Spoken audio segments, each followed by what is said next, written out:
Welcome back to the School of Life with our teacher, Mr. James. The book of James in the Bible is sometimes referred to as the New Testament book of wisdom. In his letter, James describes two kinds of wisdom. There is human wisdom, also referred to as worldly wisdom, and worse yet, demonic wisdom. And then there's godly wisdom. Throughout the book, James tells us what wisdom looks like and how to get the right kind of wisdom. Today, we're going to see what James says about using wisdom when we make decisions. The type of wisdom that we pursue and follow will determine how we live and where we end up in life. The type of wisdom that we embrace will affect our attitudes, our speech, and our actions. At times, it appears like James is jumping from one topic to another. That perception is amplified by the chapter breaks and the section breaks that we see in our Bibles. But what we need to remember is James didn't write his letter with chapters or section breaks. Those were put in there later. The letter that his congregation received was essentially just one thought, and it all came back to the same subject: choose God's wisdom over the world's wisdom. Last week, we looked at the first part of chapter 4. In my Bible, chapter 4 has the heading, Submit Yourselves to God. Today, we're looking at the last 4 verses of chapter 4. When we get to those verses, the heading in my Bible, and probably yours, changes. My new heading says, Boasting about Tomorrow. But really, these verses are a continuation of what he's been saying throughout the whole book. I think a better section title for this section would be, Don't Make Decisions Without God. Before we look at what James has to say, I want to give you a little bit of wisdom from another author named Theodore Giesel. Now, I'm sure that most of you are familiar with Theodore's writings, but you're familiar with his pen name, Dr. Seuss. His real name was Theodore Seuss Giesel, but he goes by the name Dr. Seuss when he writes. What some of you may not know is that Dr. Seuss was a born-again believer. Although his books are not intended to be Christian books, he did his best to teach Christian values through his stories. One of the books that Dr. Seuss wrote was titled, Oh, the Places You Will Go.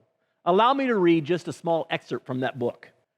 You have brains in your head, you have feet in your shoes. You can steer yourself any direction you choose. You're on your own, and you know what you know. And you are the guy who will decide where you go. Now, although I don't disagree with anything that Dr. Seuss says in that little story, there are a couple of things missing. In our scripture passage today, James gives us those missing pieces. James would agree with Dr. Seuss that we are the ones that ultimately decide where we will end up, and it's based on the information that we've put up here in our brains. We set the direction for our lives. However, James stresses the importance of filling our brains and making our decisions with the right kind of wisdom. So we're going to start today with James chapter 4, verses 13 to 17. It says, Now listen, you who say, today or tomorrow we will go to this city or that city, spend a year there, carry on business, and make money. Why, you do not even know what will happen tomorrow. What is your life? You are a mist that appears for a little while and then vanishes. Instead, you ought to say, if it is the Lord's will, we will live and do this or that. As it is, you boast in your arrogant schemes. All such boasting is evil. If anyone then knows the good that they ought to do and doesn't do it, it is sin for them. Verse 13 started out as what could be a normal conversation between a couple of business partners or possibly a conversation between a husband and wife. Two people are talking and they say, let's make plans about our economic security and about our future. Let's come up with a successful business plan, figure out the best place to establish our new business, and build a successful business empire. Now, on the surface, there appears to be nothing wrong with that. All of us want to be successful, and the only way to be successful is to have a plan. Success doesn't just happen. There's an old saying that says failing to plan is planning to fail. James isn't saying that we shouldn't make plans, but he says that if we make plans without God, the plans will fail anyway. True planning should include God. God expects us to make plans. Jesus even talked about the importance of making plans. In Luke chapter 14, verses 28 to 30, he said, "Suppose one of you wants to build a tower.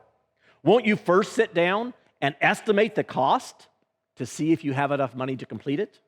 For if you lay the foundation and are not able to finish it, everyone who sees it will ridicule you, saying, 'This person has begun to build and wasn't able to finish.'" Solomon also talked about the wisdom of planning. In Proverbs 21:5, we read, "The plans of the diligent lead to profit, as surely as haste leads to poverty." According to Proverbs, these men that James talks about were being diligent. And according to Proverbs, diligence leads to profit. So where did the men go wrong? Let's look at verse 13 again. It says, "Now listen, you who say, 'Today or tomorrow we will go to this city, spend a year there, carry on business, and make money.'"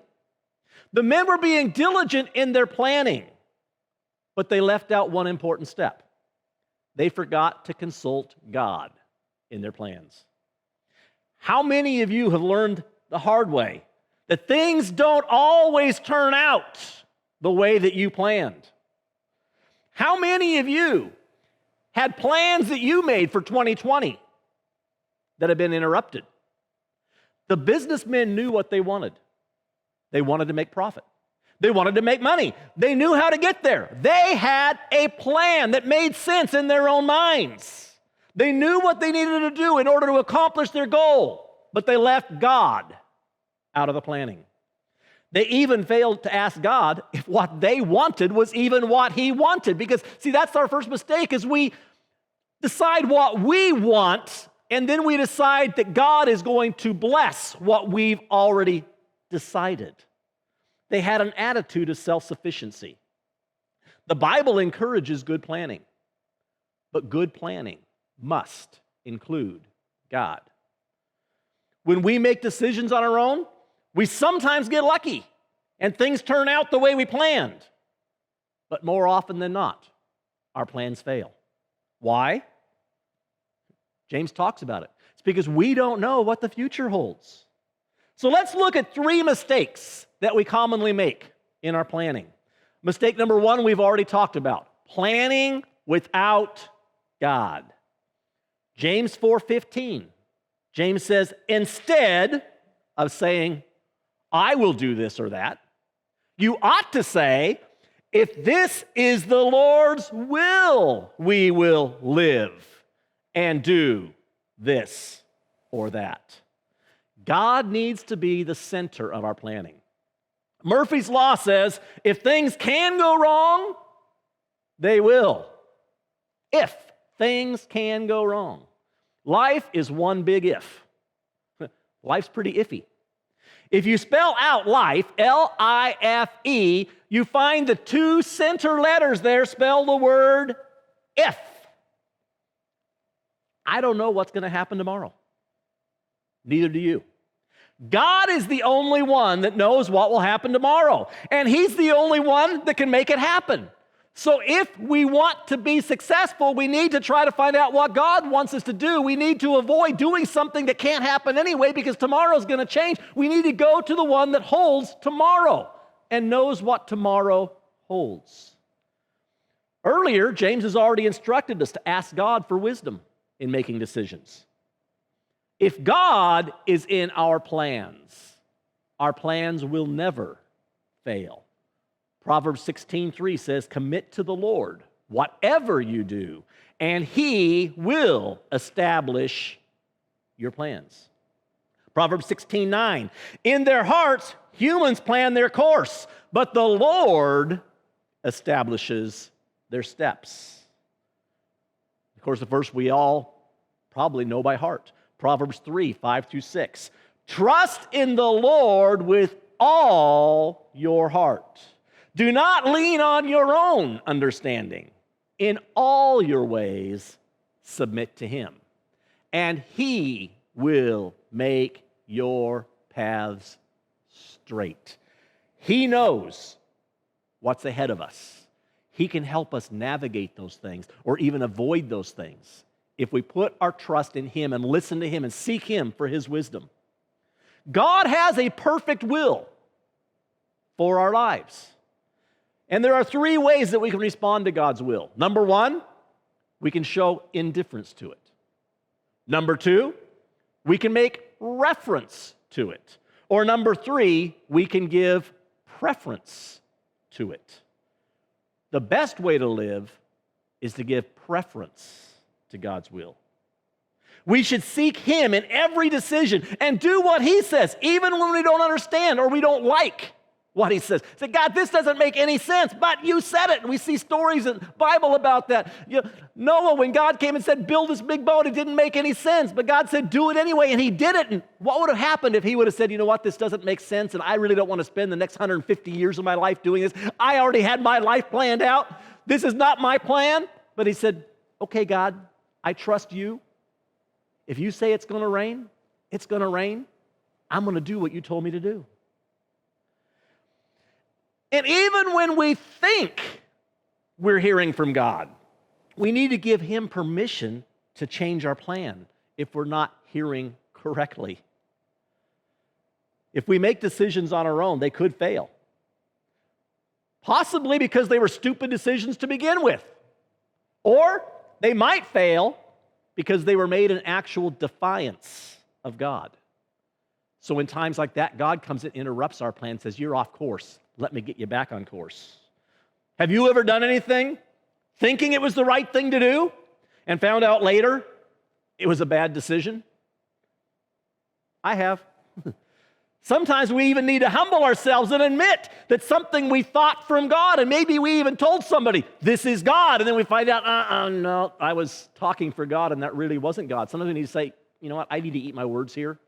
I wasn't listening to God. I was listening to myself. And I wanted it to be God so bad that I thought it was God. There's a great story in Numbers 22. We don't have time to go through it today, but look at the story of Balaam. Balaam wanted something so bad that even when God told him no, he kept going back trying to find a way to do it. Finally, God said, okay, you've got your mindset, go ahead. And then Balaam said, all right, I got permission from God. Read the story. See what happened. It wasn't really God, and God had to get his attention. We all sometimes let our own selfish desires get in the way. As long as we're truly seeking God and willing to admit our mistakes when God points them out, God will correct us when we go off course. A good example of that is in the Tower of Babel.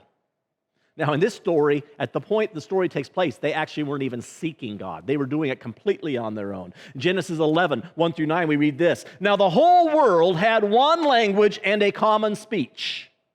As people moved eastward, they found a plain in Shinar and settled there. They said to each other, come, let's make bricks and bake them thoroughly. They used brick instead of stone and tar for mortar. They said, come, let us build ourselves a city and a tower that reaches to the heavens, so that we may make a name for ourselves. Otherwise, we will be scattered over the face of the whole earth. But the Lord came down to see the city and the tower the people were building. The Lord said, if as one people speaking the same language, they have begun to do this, then nothing they plan to do will be impossible for them. This tells us the importance of planning. If we plan correctly, we can be successful. But God says, this is your plan, not my plan. So God said, come, let us go down and confuse their language so that they will not be able to understand each other. So the Lord scattered them from there all over the earth, and because they were scattered, they stopped building the city. That is why it was called Babel, because the Lord there confused the language of the whole world. And from there, the Lord scattered them over the face of the whole earth. Now let's talk a little bit about what happened here. After the flood, when the ark settled again and Noah came out of the ark and he offered to sacrifice to God and God spoke to him, God gave a direct command to Noah, which was supposed to be followed by him and the following generations. God told Noah, multiply and spread out and once again fill the whole earth. The whole earth had been populated before the flood. The flood destroyed the earth. God said, I want you to multiply and repopulate the earth. Now, for many generations, the people did what God had commanded. Families would grow, and then they would leave, and they would start their families somewhere else. And they kept expanding. They kept going further out, doing what God had commanded. But then they finally found a place they liked, and they said, we like this place. We don't want to move on from here. We want to settle here. And in fact, it says in the story, they said, let's settle here, and let's build an empire for ourselves. Let's build this tower. Let's do everything we can to make sure that we can all stay together, and we won't be scattered. What had God said? God said, scatter. They said, no, we don't want to scatter. We want to stay. They were in defiance of God's plan. So God said, you know what? I'm going to make you do what I told you to do in the first place. You're not wanting to do what I told you to do. So God scattered them. God said, I'm going to get you back on course. Sometimes we think that the obstacles we face or the roadblocks that are there, we blame them on the devil, or we say, well, somebody's trying to stop us from doing God's will. Sometimes those obstacles, those roadblocks are put there by God because we're off course.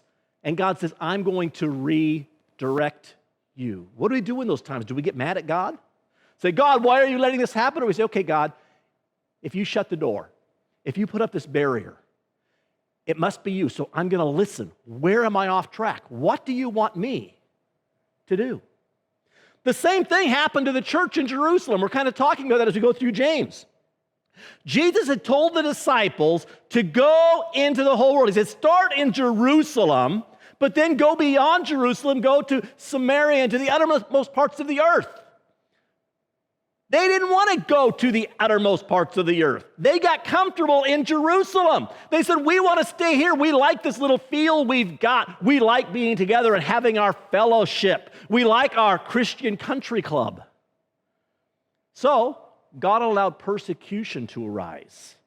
And that persecution caused them to scatter into the rest of the world so that the gospel message could be spread like God wanted it to be spread. I guess the real question we need to ask, even through the things we're facing right now, is this really the enemy? Or is this God? Now, I don't think we're going through persecution right now with the things we're going through. There might be some ridicule and stuff like that. What we're going through cannot truly be called persecution. There are people in the world who are being persecuted for their faith. But even if it was persecution, you know what? God allows persecution because it gets us to think about how serious are we about our faith.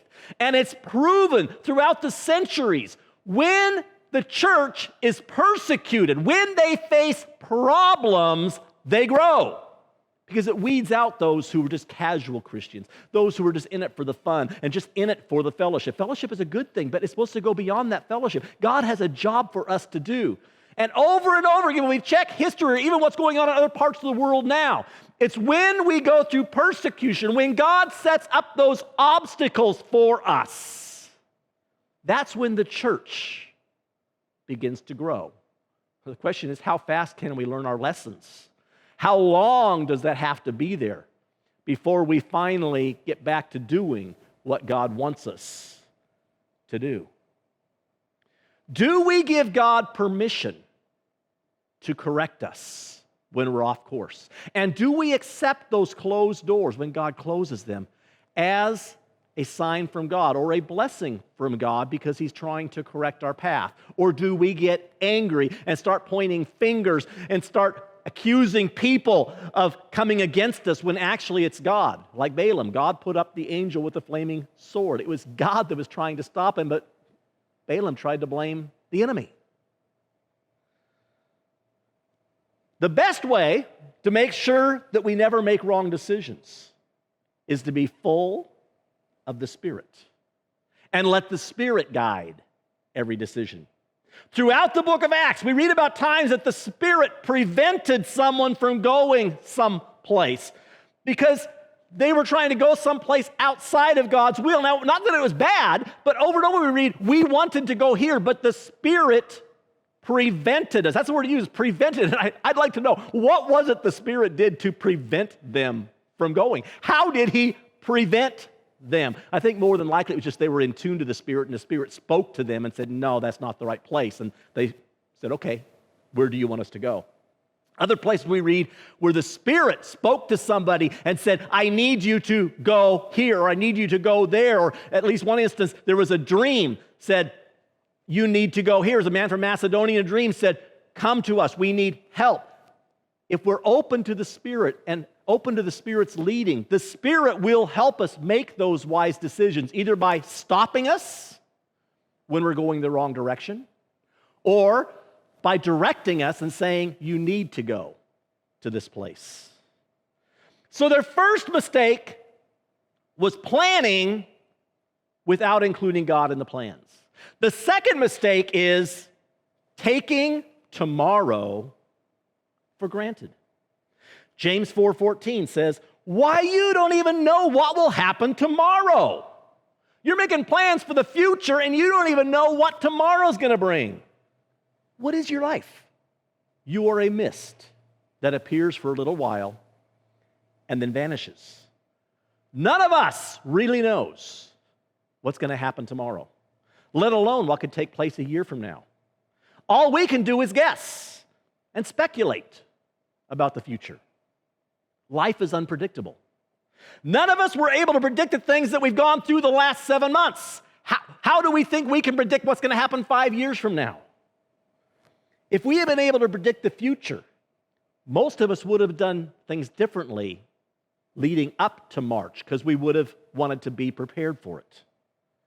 None of us knows when we're going to die. Most of our plans are made with the assumption that we will be here tomorrow. And there's nothing wrong with that. We want to plan as if we're here forever, but we also need to realize we may not be here. We may not make it through the day today. How many of us would live our lives differently and make different decisions if we knew that today would be our last day here on earth? In Luke chapter 12, starting at verse 16, Jesus told a parable about a farmer. He told this parable saying, the ground of a certain rich man yielded an abundant harvest. He thought to himself, what shall I do? I have no place to store my crops. Well, one thing he could have done is given the stuff away to people who had none. But he says, what am I going to do? God's blessed me. I'm a great farmer. I need to expand this. Verse 18, he said, this is what I'll do. I'll tear down my old barns and build bigger ones, and there I will store my surplus grain. And I'll say to myself, you have plenty of grain laid up for many years. Take life easy. Eat, drink, and be merry. But God said to him, you fool, this very night your life will be demanded of you. Then who will get what you have prepared for yourself?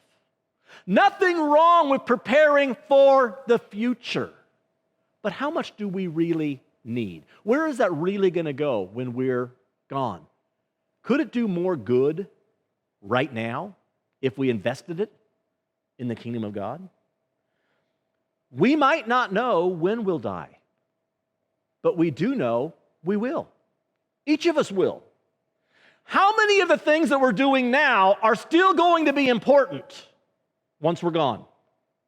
How many of the things that we should have done will be left undone because we spent our time doing things according to our plans and not God's plans? Sometimes we claim that what we're doing is in God's will or we're doing it for God, but we haven't actually consulted God at all. What we're really wanting is for God to bless and put His stamp of approval on what we've already decided to do. We love to say, okay, God, this is what I'm doing, so bless it. We want God to follow us around and bless what we're doing. But God says, that's not the way it works. You come follow me. You come participate in what I am doing. Our job is to find out what God is doing and join with him. The plans that the businessmen were making in today's passage and the plans that the farmer were making in Jesus' story, they weren't bad plans. But they never accomplished anything of real value because none of their planning and hard work was truly investments in the future, at least in the things that God cares about for the future. Our plans, no matter how noble they are always short-sighted. God's plans are always eternity-focused. There's nothing wrong with wanting to retire in comfort or wanting to leave something for our families. But in doing so, we often neglect the things that really matter. And we put off the things that Jesus actually commanded us to do. I've heard so many people that say, you know what, I know this is what I'm supposed to be doing, but I'm going to do this first. I'm going to lay aside the money. If I invest the money now and I grow these investments, then I'll have so much more that I can give later, or I can do so much later. And so they keep putting it aside, keep putting off the things that they could do now. Unfortunately, most of them never get to that future that they thought they had planned.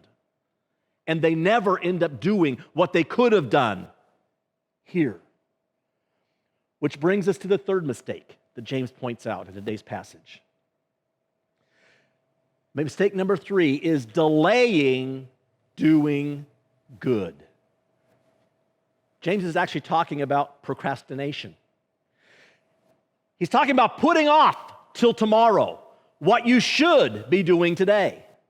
There are people that say, I'll give my life to Jesus tomorrow. I know I'm not living right at the moment, but I have plenty of time. Let me sow my wild oats now. And later, tomorrow, after I've had my fun, after I've had my pleasure, when I know I'm getting close to the end, then I'll give my life to Jesus. Unfortunately, many people have died not having a warning, and most people don't have a warning. They've died in their sins because they didn't do what they should have done now. They didn't give their lives to Jesus now. And because they put off till later what they should have done now, they're going to spend an eternity without Christ.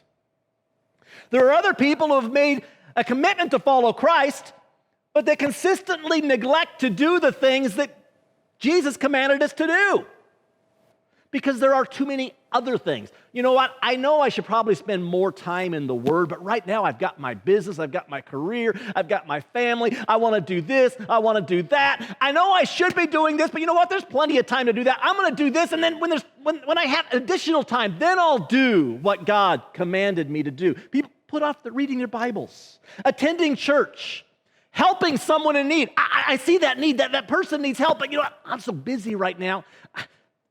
God will send somebody else, or if they're still there later, maybe I'll come back and help them.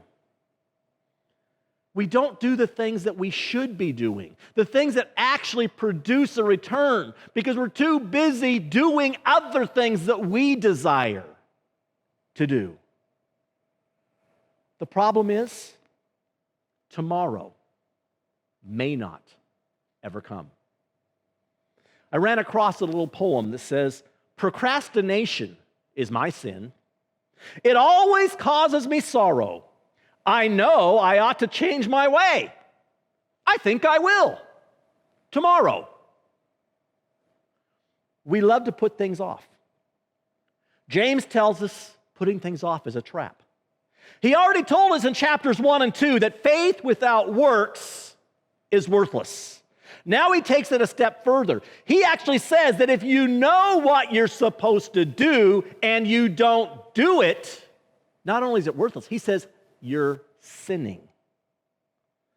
If I were to ask you to list some sins, you'd probably list things like murder, adultery, cheating, lying, stealing. All those sins are sins. Those are sins that we commit. They're called sins of commission, sins that we do. In fact, many times people go out of their way to do those things. They have evil in their minds, and so they set out, sometimes even knowing that it's evil, they set out deliberately to do those things. James here talks about another kind of sin. He talks about the sins of omission. Sins of omission are when you know you're supposed to do something. You know that God's commanded it, but you put it off, or you don't do it. Something you should have done, and you don't. Procrastination is a subtle trap. Procrastination in itself is not necessarily a sin, but it rarely leads to anything good. Let me give you an example. If I put off feeding my dog for a few hours, it's not really a sin. Now, if I neglect to feed my dog altogether, I'm going to get in a lot of trouble for that. But if my dog says, I want food now, our dogs think it's dinner time at 7 o'clock. So at 7 o'clock, they start telling us it's time to feed us. And if I decide, you know what, I don't want to feed you right now, I'm going to put this off, I haven't committed a sin, but the dogs are going to make me miserable and keep reminding me until I actually follow through and do it. But often the things we're putting off are things that God has commanded us to do, and they are important things.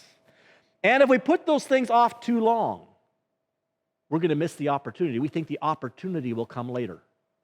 The opportunity often never comes. We know that we should do something, and we say, you know what, I'll do it tomorrow, or I'll do it one of these days, or someday I'll do it. We have good intentions, but good intentions aren't what God's looking for. God's looking for obedience. James says, if you know you're supposed to do something, do it now. Make that your top priority. Don't put it on the bottom of your list. Say, I'll do that after I accomplish these things. Because we're doing all these things that really don't matter, and the things that do matter aren't getting done. Because we put them at the bottom of the list. If we know God said do it now. Do it first.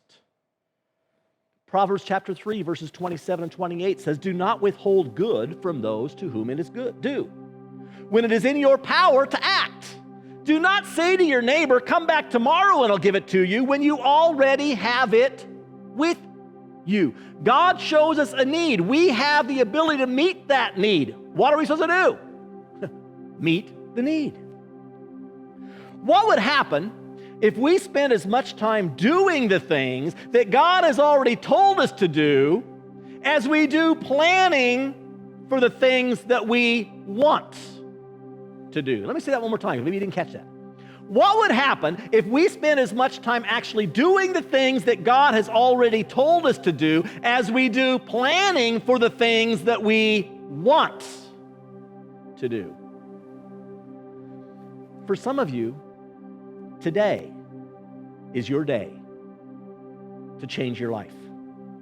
Not tomorrow, not next week, but today. Don't wait until tomorrow to give your life to Christ. Tomorrow might be too late. Don't put off things that God's asking you to do until tomorrow because you're accomplishing things that you want to do. Tomorrow might be too late. Don't make plans without including God. And give God permission to change the plans that you already have if they were made without Him. Our time here on earth is short. Let's stop wasting our time on things that don't matter. And that's really why the early church was so successful. They thought their time was short. They believed Jesus could actually come back any day. So they didn't worry about all those other things. They said, we have one job right now, and that's to take as many people to heaven with us as we can. They focused on the work of the Father. We get to the place where even though we know He could come back at every moment, we really don't believe that. We say, well, I can do that tomorrow. I've got plenty of time.